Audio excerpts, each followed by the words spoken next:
Olá a todos! Hoje nós falaremos sobre o componente curricular matemática. O assunto será números complexos. Nós tentaremos fazer de forma breve um resuminho simples, bem simples, porque a maioria dos alunos já tem o conteúdo no caderno. E vamos fazer também a correção das atividades que foi enviada na última semana, início de julho. A atividade foi enviada dia 1º de julho, se eu não estiver enganada.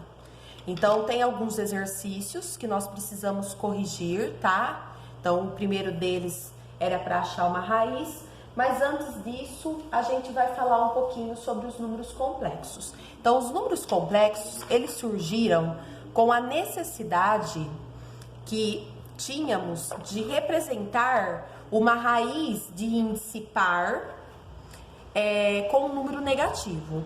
Então, quando a gente resolvia uma equação do segundo grau, a gente achava delta e o delta dava negativo, então menos 25, automaticamente a gente já colocava não existe para os reais. E aí a gente não precisava substituir na fórmula de Bhaskara, porque a gente não encontrava uma resposta, né, que multiplicada por ela mesma, um número na raiz quadrada que multiplicado por ele mesmo desse menos 25. Então a gente costumava falar que essa raiz, ela não existia, certo? Então era esse o termo que a gente usava. Mas eu sempre comentava e comento com os meus alunos, gente, olha, não existe para os reais. No ensino médio, nós aprenderemos que existe sim uma resposta. E agora chegou o momento, tá? Então, existe uma resposta sim. Esse sinal negativo, ele pode ser representado por um número imaginário.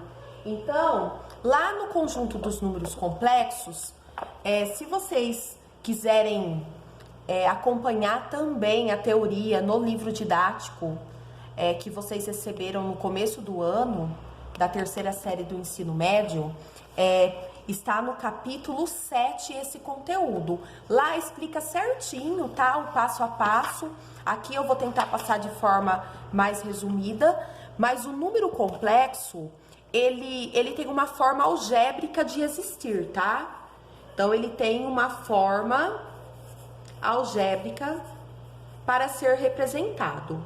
Então, ele sempre tem a parte real. Então, o meu número complexo, ele é chamado de Z. É uma forma binomial, tá? Porque ele terá a parte real, que recebe o nomezinho de A, e a parte imaginária, que recebe o nomezinho de B. Então, aqui eu tenho a parte real e eu tenho a parte imaginária, que é o B, certo? Então, essa é a forma algébrica de representar um número complexo, certo? Então, essa é a primeira parte que vocês precisam entender. E aí, eu escrevo esse número ele vai ser representado. Então, eu vou ter a parte inteira mais a parte imaginária. Então, ele vai ter o formatinho, ele vai ser representado por esse formato, certo? E esse número também, ele pode nos dar suportes na resolução de alguns problemas, certo? Então, a forma algébrica dele é a forma como ele é representado, mas em cima disso também a gente consegue resolver situações que para os números reais não era possível. Então, uma dessas soluções é o exercício número 1, certo? Então, nós vamos resolver aqui o exercício número 1. Então, como que a gente resolve ele? Eu tenho uma equaçãozinha do segundo grau. Então, eu vou igualar, né? Vou passar essa parte da minha equação para o outro lado, para deixar o x sozinho. E aí, ele mudou de lado, mudou de sinal. Eu tenho aqui x ao quadrado igual a menos 36. Como o x está ao quadrado, para que esse ao quadrado seja resolvido, a gente tem o hábito de colocar entre parênteses. Então, mais ou menos raiz de menos 36. certo? E aqui chega na situação, que se fosse nos números reais, a gente falaria que não existe. Mas para os números complexos, existe sim. Esse sinal de negativo, a gente vai substituir ele, trocar ele pelo sinal de menos 1. Então, vai ficar 36 vezes menos 1, certo? Então, no lugar do negativo, eu troquei pelo menos 1. Se eu multiplicar o menos 1 pelo 36, eu vou retornar nessa raiz de menos 36. Então, a minha raiz, ela não está sendo alterada. Depois, isso eu estou fazendo passo a passo, gente. Depois que vocês aprenderem, a gente pode fazer direto, tá? Depois, eu vou desmembrar o raiz de 36 de um lado, o raiz de menos 1 do outro. E aí que entra a parte dos números complexos, que eles nos dão suporte de substituir. Então, eu posso trocar essa raiz negativa por uma letrinha i, certo? Então, nos números complexos, toda raiz de menos 1, ela pode ser trocada pela letrinha i. E aí, eu vou continuar tendo a raiz de 36. Só que agora, esse raiz de 36 está sem o sinal. E aí, eu posso resolver. Por quê? Existe um número que, multiplicado por ele mesmo, dê 36. Esse número é o 6. Só que, como ele era negativo, ele vai ficar 6i.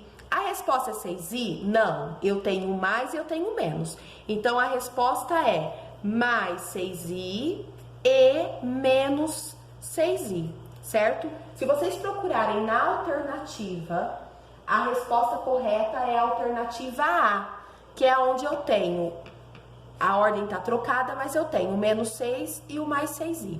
Menos 6i e mais 6i. Alternativa A. Então, essa é a questão 1. A questão 2, ela é mais curtinha. Ela já é dada, já dá direto a raiz de menos 64. Eu não preciso resolver a equação, só a raiz. O que eu vou fazer? Eu vou fazer a mesma coisa, certo? Esse 64 eu vou desmembrar. Então, vai ficar o 64 para cá, o sinal de negativo do outro lado. Esse sinal de negativo, ele pode ser desmembrado, então fica uma raiz para cá, outra raiz para lá, e eu vou trocar. No lugar de raiz de menos 1, eu vou trocar pelo i, e raiz de 64, 8. Então, 8 vezes i, 8i.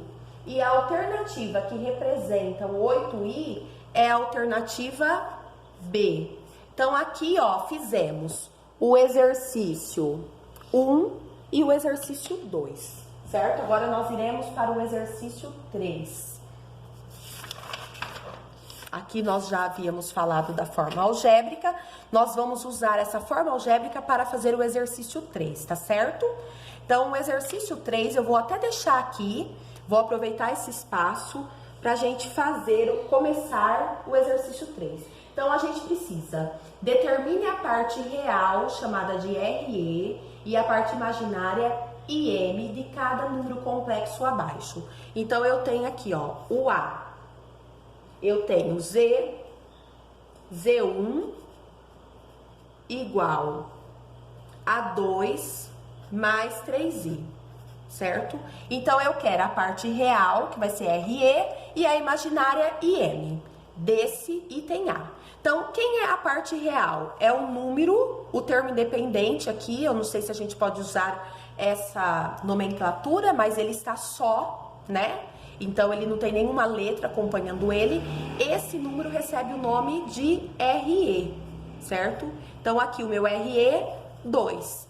E a parte imaginária é o número que acompanha o I. Na parte imaginária, o I não entra, tá? Eu só quero o número que acompanha ele. Então, nesse caso aqui, é o 3.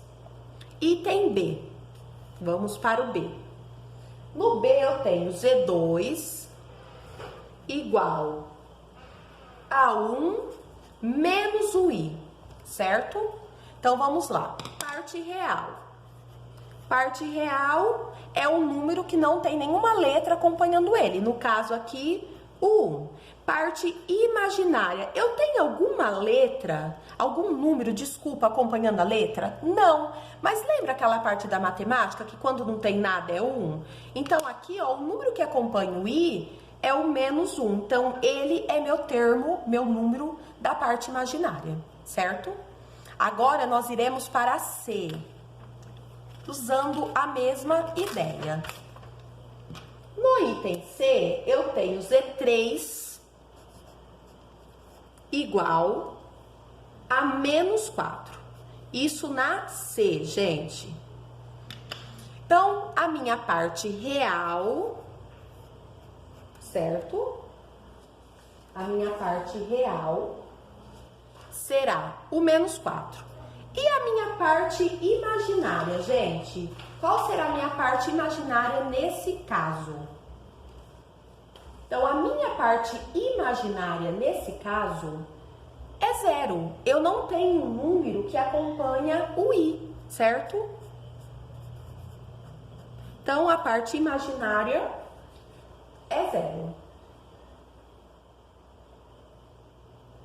Quando isso acontece, a gente fala que o número é real. Então, Z3 é real, porque ele não tem a parte imaginária, certo?